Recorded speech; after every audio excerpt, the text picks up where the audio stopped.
حاصل ہو، ان دونوں حالتوں میں اللہ اور اس کے رسول کا ذکر کرو، ان کو راضی کرو۔ اچھا، ایک بڑی قابل غور بات کہ نکاح کی نیت کیا ہونی چاہیے؟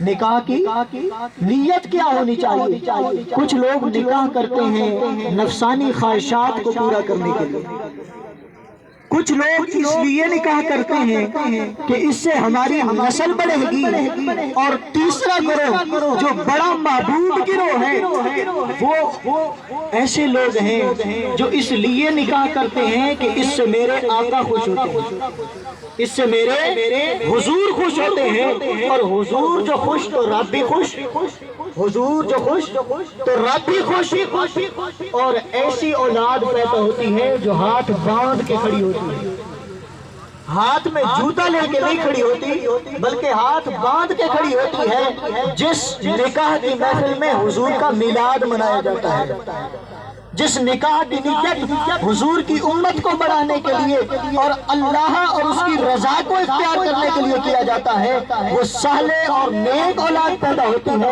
اور میرے حضور نے فرمایا اپنی اولادوں کو سب سے پہلے 3 چیزیں سکھاؤ۔ کتنی چیزیں؟ 3 چیزیں اپنی اولاد کو سکھاؤ۔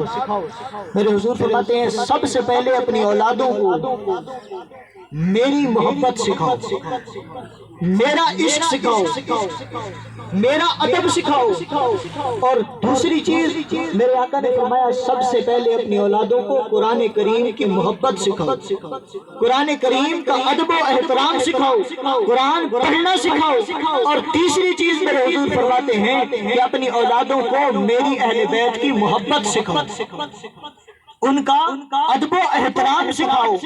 گویا یہ ایمان کا حصہ بھی ہے اور اس سے بچوں کی حفاظت بھی ہوتی ہے۔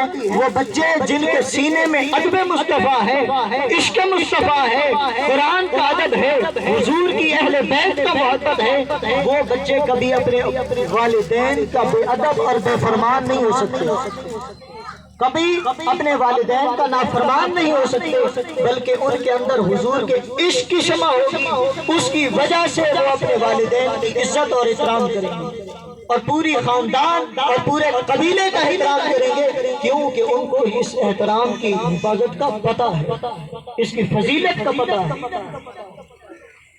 تو نکاح کی نیت کے بارے میں عرض کر رہا تھا،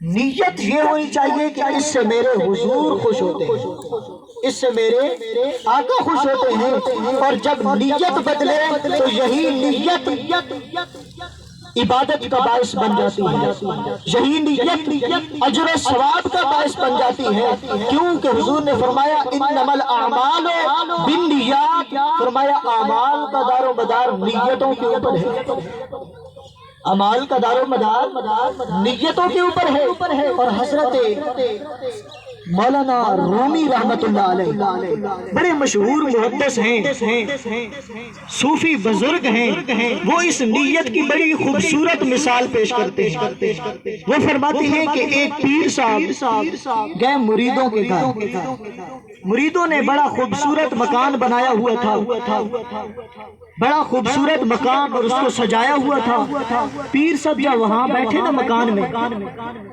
تو مریدوں سے پوچھتے ہیں کہ یہ روشن دان کس لیے ہے، یہ جالا کس لیے رکھوایا ہوا ہے؟ تو مرید کہتے ہیں کہ اے حضور یہ جالا اس لیے ہے، یہ روشن دان اس لیے رکھوایا ہوا ہے کہ اس سے ہم ہوا اور روشنی حاصل کریں گے، اس سے روشنی اور ہوا آئے گی۔ تو وہ پیر صاحب فرمانے لگے کہ او بھولیو، اگر یہ روشن دان یہ جالا تو اس نیت سے رکھواتے کہ ہم اس سے اذان کی آواز سنیں گے، تو جب تک یہ مکان باقی رہتا تمہیں اس کا اجر ملتا ہی رہتا، تمہیں اس کا اجر و ثواب ملتا ہی رہتا۔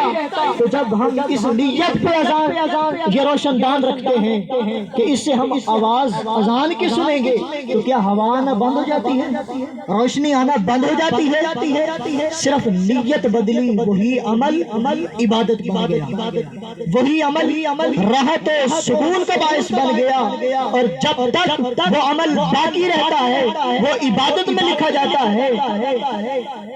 بندہ ناچیز نے آپ کے سامنے قرآن کریم فرقان حمید میں سے سورہ رحمان کی کچھ آیات کا تلاوت کرنا کا شرف حاصل کیا ہے، جس میں اللہ رب العزت ایک عالی مرتبہ، ایک عظیم الشان شہر کا ذکر کیا ہے، اور اس آیت مقدسہ میں اللہ رب العزت نے ایک عالی مرتبہ، ایک عظیم زوجہ کا ذکر کیا ہے، اور اس آیت کریمہ میں اللہ رب العزت نے ان کے کریم اور سخی اولاد کا ذکر کیا ہے۔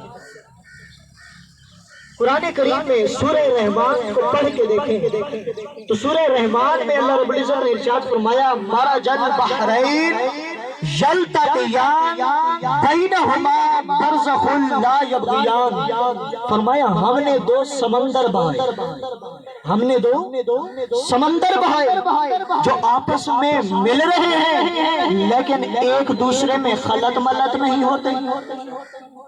بظاہراً تو ان کے اندر کوئی آڑ نہیں ہے، لیکن ہم نے ان کے اندر ایک آڑ رکھ دی ہے جس سے وہ اپنے ساتھ ملتے نہیں ہیں۔ فرمایا فَبِأَيِّ آلَاءِ رَبِّكُمَا تُكَذِّبَانِ، فرمایا ایسے سمندروں کے ہوتے ہوئے تم میری کون کون سی نعمتوں کو جھٹلاؤ گے؟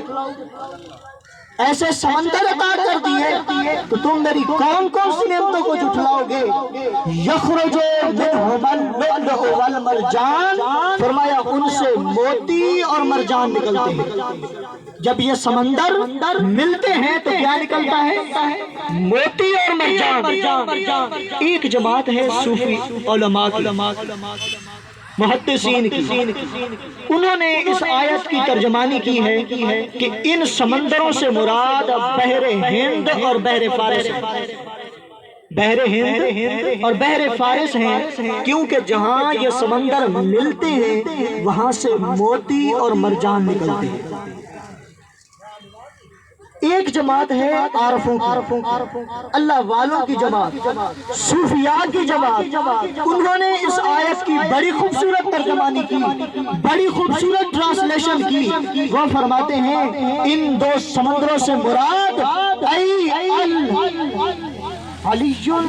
الفاطمہ، فرمایا ان دو سمندروں سے مراد حضرت علی اور حضرت فاطمہ الزہرا رضی اللہ تعالیٰ عنہ۔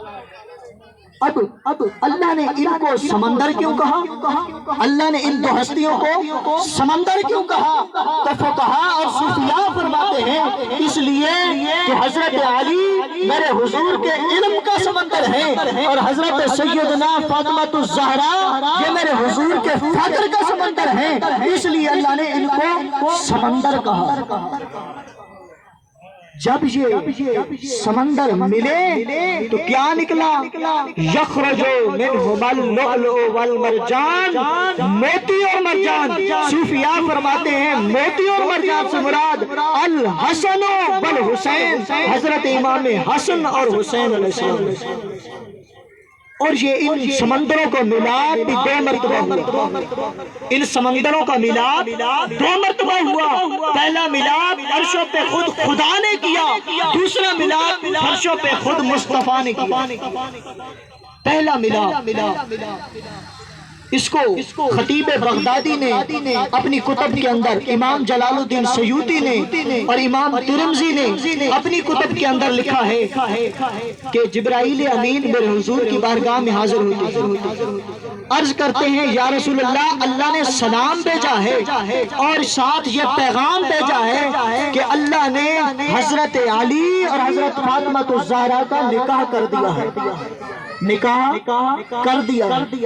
اب میرے حضور فرماتے ہیں کہ اے جبرائیل امین نکاح کہاں کیا ہے؟ تو جبرائیل امین عرض کرتے ہیں یا رسول اللہ، اللہ نے 7ویں آسمان پہ نکاح کیا۔ تو جبرائیل امین نے جب یہ کہا تو میرے حضور نے فرمایا کہ اے جبرائیل، فاطمہ تو وہاں تھی نہیں، پھر ولی کون بنا؟ پھر ولی کون بنا؟ فرمایا یا رسول اللہ، فاطمہ کا ولی خود خدا بنا۔